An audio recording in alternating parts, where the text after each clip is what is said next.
नमस्कार, मेरा नाम है शिवम कुमार लोटस वे और मैं आज आपको सुनाने जा रहा हूँ पंचतंत्र की कहानी नकल के लिए चाहिए अक्ल। किसी जंगल में एक भूखा सियार अचानक एक सिंह के रास्ते में पड़ गया। सिंह को देखकर सियार के होश उड़ गए। वह भय से कांप उठा। फिर उसने सोचा कि मरना तो है ही, फिर क्यों ना कोई ऐसा उपाय सोच लूं जिससे जान भी बचे और भूख भी मिट सके। ऐसा सोचकर वह सियार सिंह के पैरों में पड़ गया और लगा विनती करने, स्वामी मुझे अपना दास बना लीजिए, मैं आपकी हर तरह से सेवा करूंगा। उसका गिड़गिड़ाना सुनकर सिंह को उस पर दया आ गई। उसने सियार को अपना सेवक बना लिया। सिंह उसे अपनी मान में ले गया और उससे कहा, अगर मेरा कहना मानते रहोगे तो तुम्हें भोजन की समस्या नहीं आएगी, खाने पीने का भरपूर आराम तुम्हें मिलेगा। और मुझे करना क्या होगा स्वामी?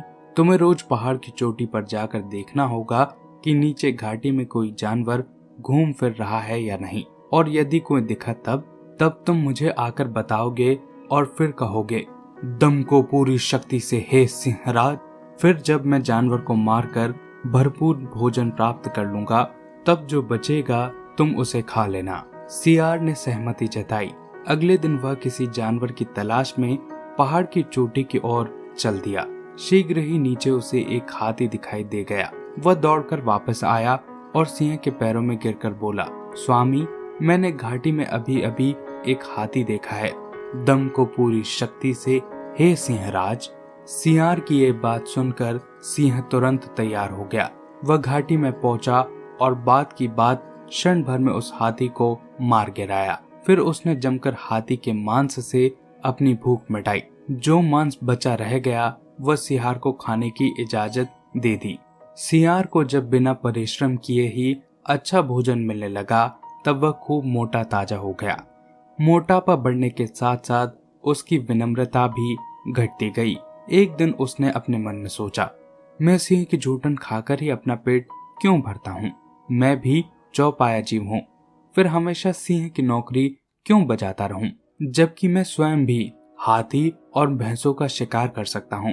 आखिर सिंह को अपना पूरा बल जादू के मंत्र दम को पूरी शक्ति से हे सिंहराज से ही तो मिलता है। यही सोचकर उसने सिंह से प्रार्थना की, स्वामी आपके शिकार किए जानवरों को खाते हुए मुझे काफी समय बीत गया, अब मैं खुद अपना मारा हुआ हाथी खाना चाहता हूँ। सियार की यह बात सुनकर सिंह ने मन में सोचा, शायद अब इस सियार के अंतिम दिन आ गए हैं, तभी ऐसी व्यर्थ की बातें कर रहा है।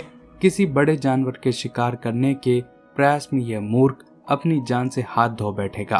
तब उसने प्रकटतः सियार से कहा, हे सियार सुन, केवल सिंह ही हाथी को मार सकता है, तू ये बेवकूफी छोड़ दे, मैं जो शिकार करता हूँ उसे खा और मस्त रह। नहीं स्वामी, सियार ने जिद की, कृपया एक बार मुझे भी मौका दीजिए, मैं यहीं ठहरता हूँ और आप पहाड़ की चोटी पर जाइए और जब आपको कोई हाथी दिखाई दे तो मेरे पास आकर मुझसे कहिए, दम को पूरी शक्ति से हे सियार, मैं जरूर उसकी जान ले लूंगा। ठीक है, जैसी तुम्हारी इच्छा, हंसकर सिंह बोला और पहाड़ की ओर चल पड़ा। कुछ ही देर बाद वह वापस लौटा और उसने सियार को बताया, मुझे अभी अभी हाथी घाटी में विचरण करता हुआ दिखाई दिया है, इसलिए दम को पूरी शक्ति से हे सियार। सियार फुर्ती से उठा और घाटी की ओर दौड़ गया। शीघ्र ही वह हाथी के सामने जा पहुंचा। उसने हाथी पर छलांग लगाई, लेकिन निशाना चूक गया। दूसरे ही पल हाथी ने उसे अपने पांव से कुचल डाला और अपनी राह पर चला गया। इस प्रकार नकल के चक्कर में वह मूर्ख सियार अपने प्राणों से हाथ धो बैठा। दोस्तों, इस कहानी से हमें ये शिक्षा मिलती है, दूसरों की नकल करने के परिणाम हमेशा घातक सिद्ध होते हैं, इसलिए हमें अपने सामर्थ्य के अनुसार ही किसी चीज को प्राप्त करने का प्रयास करना चाहिए। आशा करता हूँ आपको ये कहानी अच्छी लगी होगी। ऐसी और कहानियां सुनने के लिए चैनल को सब्सक्राइब कीजिए। बहुत बहुत धन्यवाद।